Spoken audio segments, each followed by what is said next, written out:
Greetings, everyone. So tonight I wanted to talk about narcissistic vampires. And I can't help but think of the Korn song, Narcissistic Cannibal. It just, it's along the same lines. It's when you're dealing with these kinds of people, even if you're dealing with them indirectly, let's say you go no contact with the narcissist, but the narcissist is your family member, and you still want to have contact with one of your family members. They always have this way of trying to seep in, you know what I mean? It's just,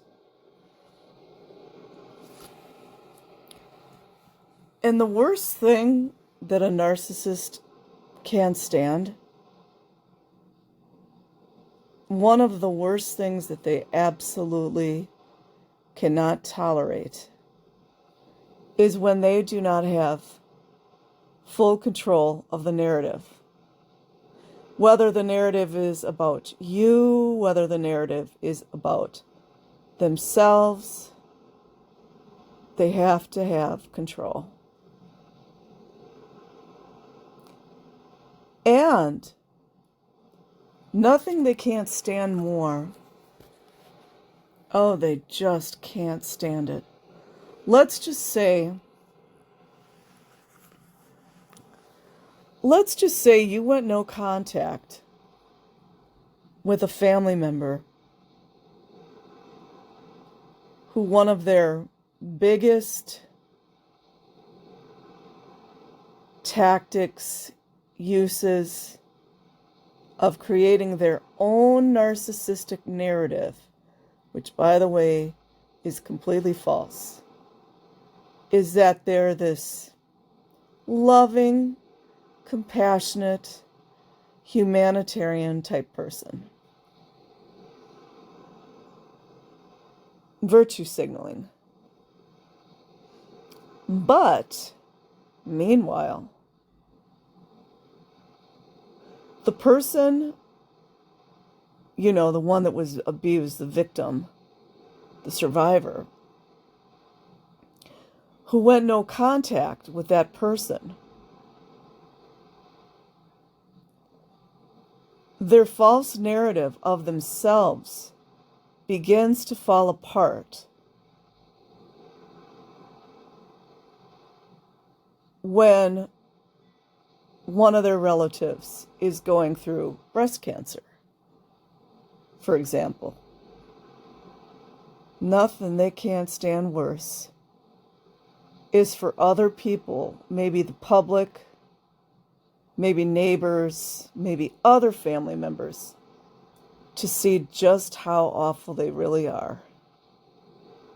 They can't stand it. And let's just say that the victim or the survivor was me. Let's just say it was me. You can't say anything to anyone because I think Michelle Nieves used to say it's a double bind situation. That no matter what you say, you're never going to win. And you just have to be so careful in what you say, because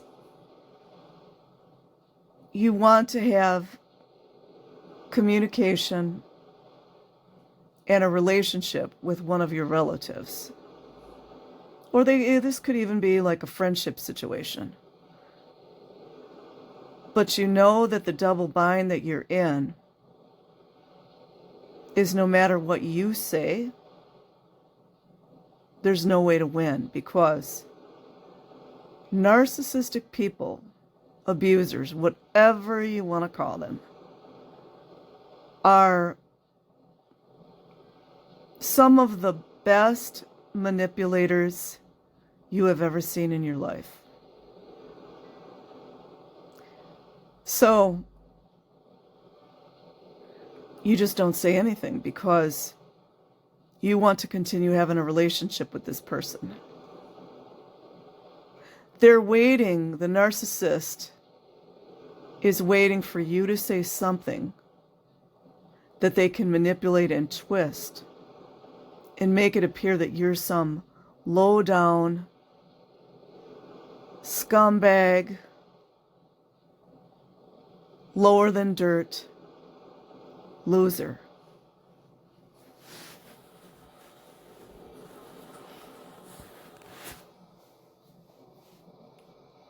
And it's really frustrating because you can see what they're doing. Even if you're not directly involved, if you're like myself and you have a very good intuition, you can just feel things. It's like whether it's a family situation or a work situation, and the more narcissistic, which I would say is the more controlling. So malignant just means that it's everywhere, and malignant is to the 10th power. So the more narcissistic they are, the more malignant narcissist that they are.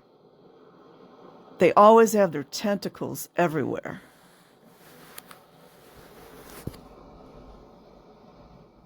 And even though, use myself as an example, even though I'm going through breast cancer treatment, that narcissist, somehow, some way, they bring all the attention back to themselves. Poor them, right? It's always the same with these folks. It's always the same. You could say, I'm just using this as an example. Let's say that you were in a serious accident and you had to have your leg amputated. I don't wish this on anyone. I'm just using it as an example. You'd be in the hospital. Let's say the doctors are doing surgery to try to save your leg. And guess what? The narcissist, the more narcissistic they are, which means more insecure, by the way, they will find a way to divert any attention from you, that even though you're getting surgery to save your leg, or it could be a possible amputation, somehow the conversation is going to turn back to them and how isn't it a shame what they're going through. And there's no need to try to explain it. Like, in my opinion, sometimes people that are just, I know it's kind of mean to say it like this, but if they're just that dumb, you just gotta let them go, right? You just gotta, if they're that dumb to just believe anything that they're told. So, I happen to believe that narcissists are like, one, obviously they're all vampires, but they're like, I don't mean to pick on snakes or reptiles because I love reptiles. But you know how, like reptiles, they hiss and they go sss. Some animals will go sss when they're trying to protect themselves. And that's just a natural way that they make these oddball noises. I really think that narcissists are like this. It's actually like if you put the bright light on a vampire, right? What is the old saying, that they melt or something? But if vampires are put in front of sunlight, they start to melt or something. Physically, they can't stand up in the sunlight. I think in many ways, narcissists are like that too, where when they lose control of the narrative, or I think this is called when the narcissistic mask falls off. In other words, people begin to see who they really truly are. It's like they hiss. You know, they make all these strange noises like, because that's the essence of who they really are. You know what I mean? Whereas like a more empathic person is not concerned in only how people see her or him. If you're an authentic person, you don't have to constantly go up and try to police your reputation, alleged reputation. And I mean, there are always going to be people that talk. It doesn't matter. I used to like that song, "Let's give them something to talk about." People are always going to talk. But if you know at the end of the day that you are a good human being, you shouldn't ever have to be defending yourself. So it's been my experience. I was diagnosed with breast cancer in August. And just basically very, very vague here, general terms. Not that I really deal with narcissists, because I don't. But narcissists, they don't have that in their brain, like compassion or empathy. They don't even have it. And psychopaths are way worse. But I don't know that much about psychopaths. But narcissists, they will, I think Dr. Ramani calls it cognitive empathy. They will put on a show to act like they are being decent or they are being compassionate toward me going through breast cancer treatment. But because I am as intuitive as I am, I know when it's not authentic, when it's fake. I can feel it. And it just reminds me of these narcissistic vampires. It's just honestly for me, when I see other people being manipulated by these types, it does kind of make me sad. Because when you get to be very aware of what they do, it's literally like watching a show. It's truly like watching a show. You know, you have the director who's directing the actors, telling them, I mean, what are those different kind of acting?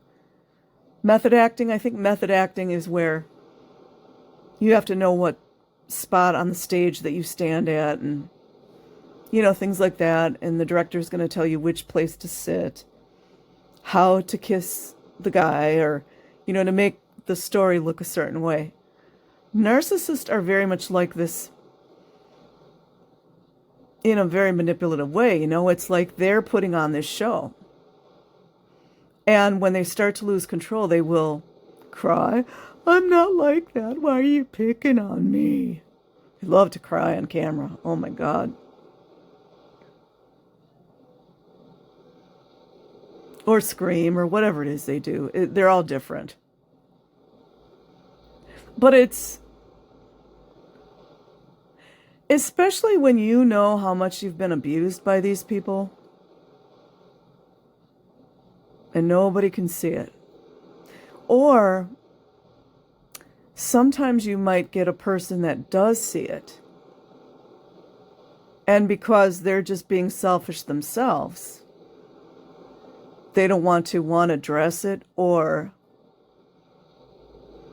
they're just more on the lazy side, and they feel like, well, now that I know this person's an abuser, now I have to do something. And they're just lazy about it. I've often thought about this, thought in this way regarding people throughout the planet who don't know what's going on in the real world. Like, what I mean is the people who are running this show. I don't even want to get into it. If you guys know, you know. I don't even waste my breath on all that stuff anymore. I mean, there's how many millions of missing children do we have? I mean, if you can't figure it out, I don't know what to tell you. But I thought about that too as well. It's like if they do know about the child trafficking and how it's happening and who is doing it, now they have a responsibility to do something about it. And you've got people throughout society that straight up don't want to do anything. I don't even think all of them are NPCs.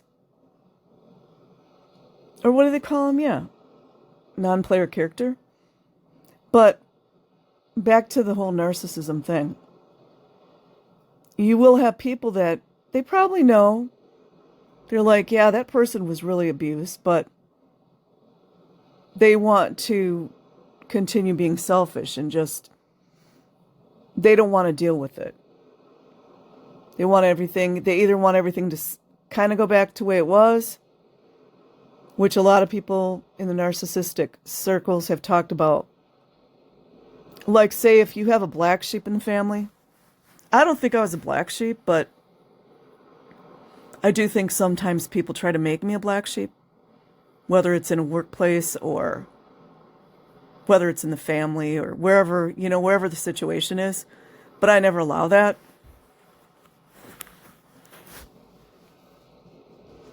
So it's to take the heat off themselves. You know what I mean?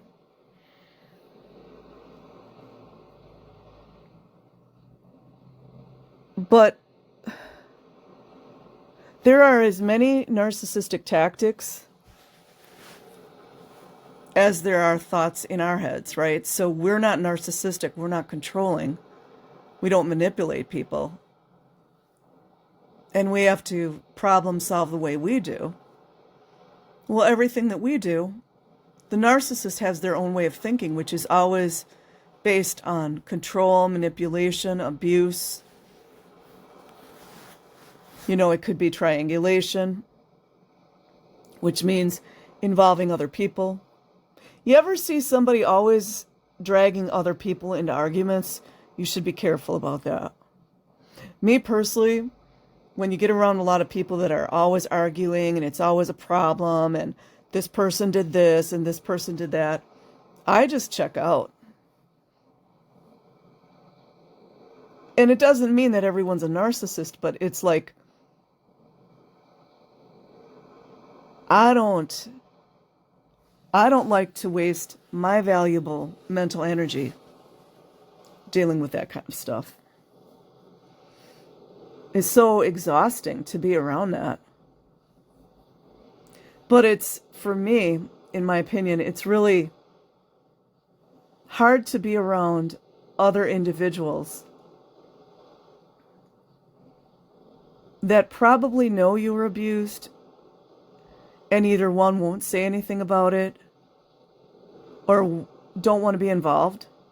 See, to me, one thing you guys will know about me is that I'm very much a warrior, even before I had this breast cancer. I don't know, it's just in my blood. Always standing up for people, always standing up for the little guy. I've been in a lot of arguments in my life. Not very many physical fights, but I don't like when other people try to take advantage of people in vulnerable situations, whether it's in a cult, whether it's in a family, whether it's someone abusing their kids, whatever. I try my best to stand up for people. But then that goes back to our own childhood and our experiences. Like, if you have gone through abuse, I guess it's like a childhood wound. Who stuck up for you? I sometimes think that people like myself are standing up to other bullies because we were bullied. Like, you didn't have the strength to stand up to people when you were a child. But then throughout your whole adult life, now you're going around, telling bullies what's gonna happen. You know what I mean? So, anyways, the point that I was trying to make is, to me, it's really tragic when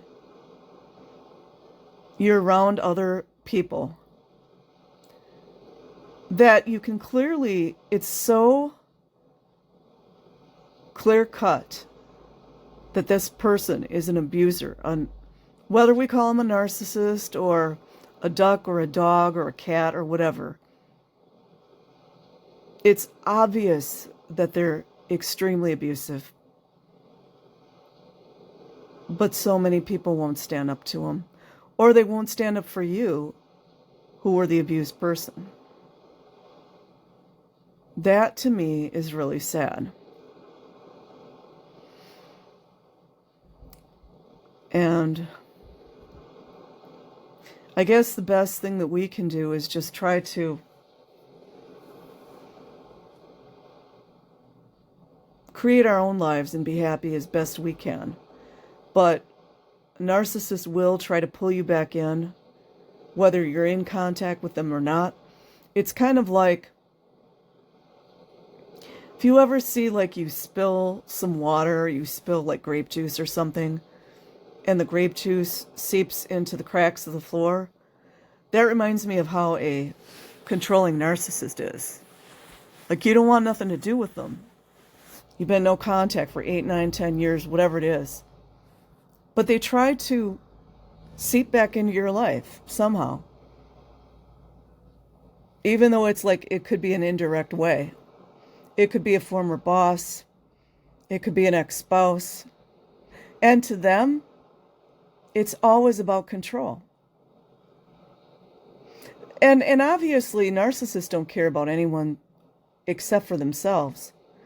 But they want other people, they want things to appear to other people that they care, because they know that society does not accept or approve of people that have no empathy or compassion. They already know that.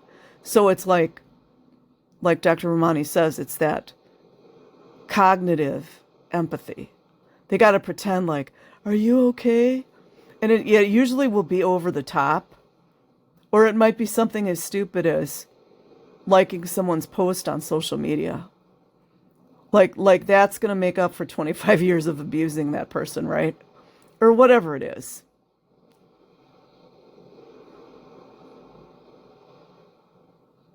That's just, excuse me, that's just kind of mind-boggling to me. And I mean, I've learned that you just can't ask all these why questions, because why questions, in my opinion, never get answered. They just never do. So, anyways, that's my thoughts on narcissistic vampires. Peace.